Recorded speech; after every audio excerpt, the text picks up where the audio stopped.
This verse from a nursery rhyme, passed down orally from generation to generation, describes the story of a city and the sea.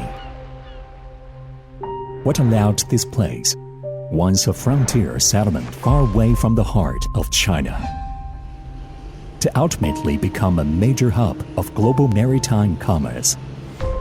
This seaport, which is located in neither the Yellow River nor the Yangtze River Valley, achieved astonishing levels of prosperity between the 10th and 14th century, unequaled anywhere else around the world, turning it into a legend of the East.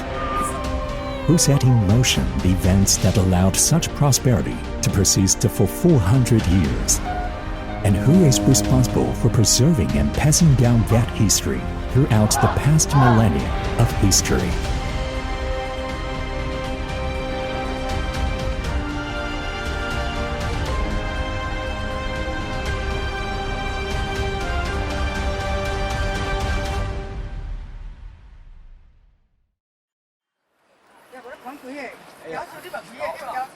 Normally, it takes only 8 minutes for the elderly women of Chaonan village to walk across this cross-sea stone bridge that was built at the end of the Northern Song dynasty.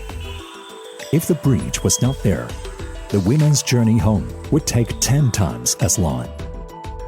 Just like the elderly women, the people of the Song and Yuan dynasties had great need for quick access across waterways.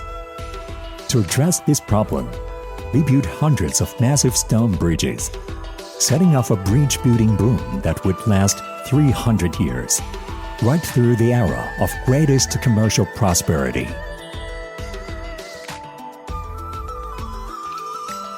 To this day, Anping Bridge in southwest Quanzhou retains the title of the world's longest flat-beam cross-sea stone bridge.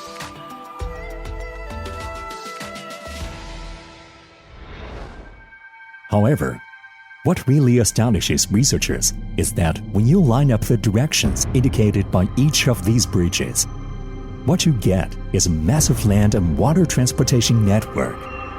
This network ran along the docks in the harbor, through city and town markets, and the mountain area north of the city, reaching deep into the Central Plains territory.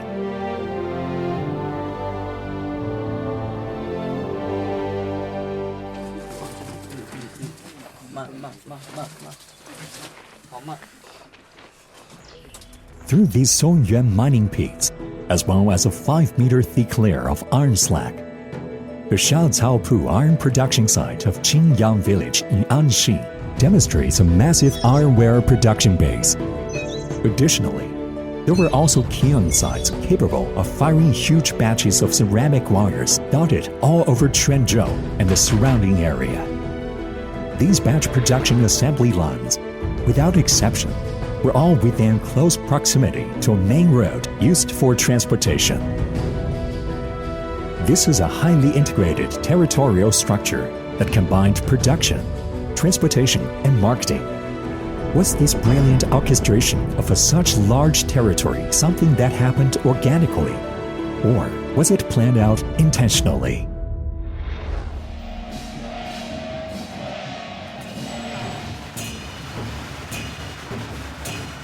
In the city, Tenho Temple welcomed the devout pilgrims every day.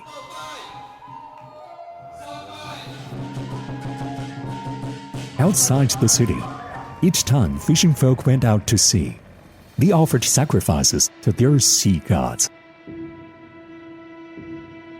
According to scholars, sea god temple used to be places for maritime merchants to gather and exchange information. Revering the sea gods was a way for the people to regulate industry, and it ensured the commercial regulations were respected and upheld. The words Gentleman of Trust engraved on the Zhengwu Emperor's pedestal signified an official government position awarded by the government to those who successfully solicited foreign merchants. During the Song-Yuan period, Zhouyi Mountain was a designated site for government officials to conduct religious ceremonies to pray for fair weather before sailors set out to sea. As for maritime trade, the imperial court's promotion of folk religion complemented the will of the state. All of these well-preserved relics serve as proof of how the state advances maritime trade and commerce. However, what truly marked the rise of Quanzhou as the empire's premier port for overseas trade was the Quanzhou Maritime Trade Office, whose site has recently excavated. The government office that used to stand on this stone and brick paving was a custom house for the Song and Yuan empires. Not only did this office generate wealth, it also helped the nation, whose civilization was founded in agriculture, to expand its mastery of commercial principles. Through this open portal, participants in maritime trade across Eurasia shared the fruits of commercial and cultural exchange.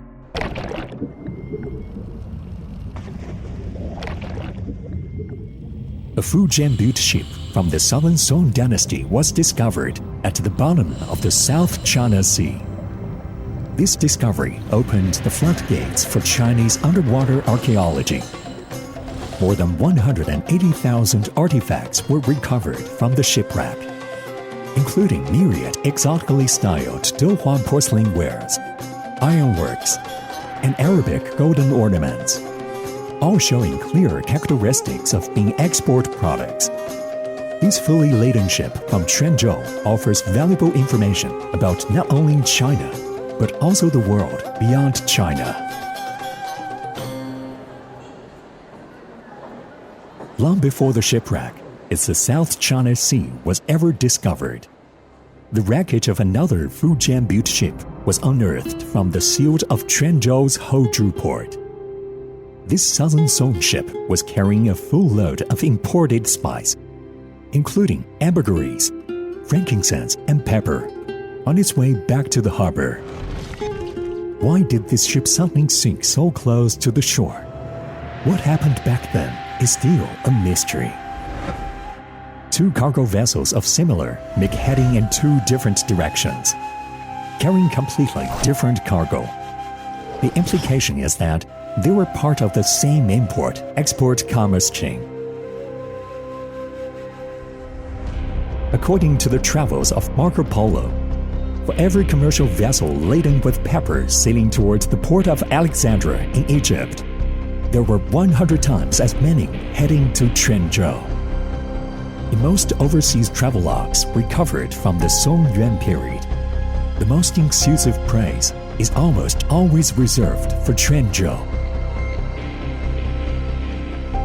Located on the longest shipping line in medieval times, Quanzhou was unrivaled in terms of the volume of trade conducted.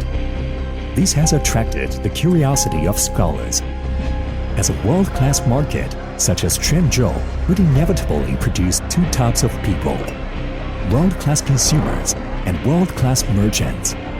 So, who were they?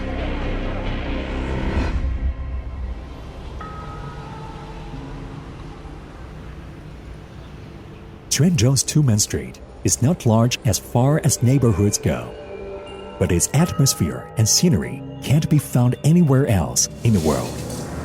The millennium-old Guanyue Temple is right next to the equally ancient Qingjing Mosque, the oldest standing mosque in China. Across from Qingjing Mosque is the even more ancient Confucius Temple, flanked by even older Buddhist and Taoist temples. What is fascinating is that a large group of imperial clansmen once settled in this area. The Southern Clan Office was their administrative agency. In the Southern Song shipwreck, archaeologists discovered these wooden tags bearing the names of the owners of various goods.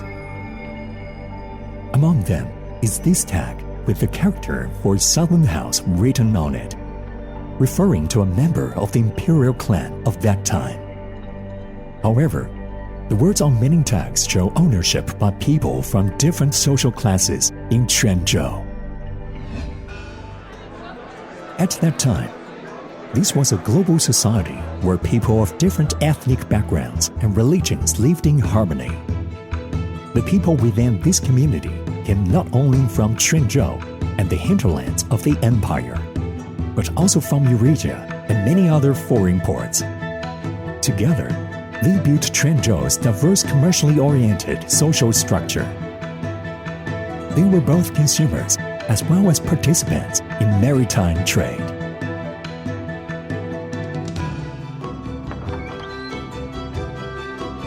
During that era, in which almost everyone was involved in commerce, even monks in temples, out of their commitment to improving the welfare of the people, were actively involved in bridge and road construction and river dredging to build ports, and some even participated directly in foreign trade activities.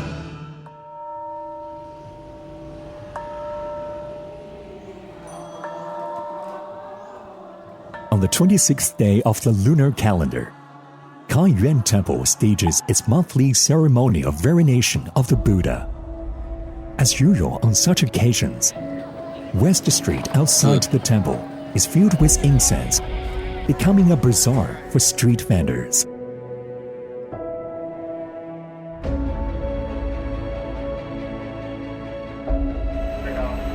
As imported stone material is unloaded from the ship by crane at Shihu port, the Chinese freighter named Zidong is preparing to head out to sea. Ancient docks leave behind memories of days past.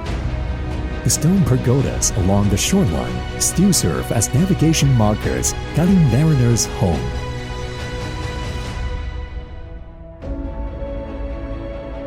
Back then, long-distance global maritime trade connected the diverse societies and cultures of the world, making cross-cultural prosperity a reality.